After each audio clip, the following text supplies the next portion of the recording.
এই জ্যাক, তোরে এত বলি বইটা নিয়ে একটু বইটা নিয়ে একটু বসার তো কোনো নামই নেই। পড়াশোনা তো কোনো কিছুই পারিস না, ধরলে তো কিছুই পারিস না।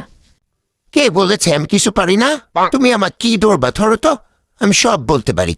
ওকে, বলতো তাহলে বাংলাদেশের জাতীয় পশুর নাম কি? জাতীয় পশু? ও, এটা তো সহজ, আমি তো পারি। জাতীয় পশু তো মানুষ। কি জাতীয় পশু মানুষ? বল ওদের বাচ্চা। এই তাহলে বলতো জাতীয় পাখির নাম কি? এটা তো আরো সহজ। জাতীয় পাখির নাম তো কাক। আরে তোর উপায় কি হবে আমার একটু বলবি? ওকে, বলতো তাহলে জাতীয় মাছের নাম কি? জাতীয় মাছের নাম পাঙ্গাস। বুঝছি, তুই খুব ভালো পড়ালেখা পারিস। যা আগে বই নিয়ে বয় আগে। পেয়াতো একটা পড়ার তো কোনো নামই নেই। না, আমি পড়তে পারবো না। আমার তো কোনো পড়াশোনার দরকার নাই।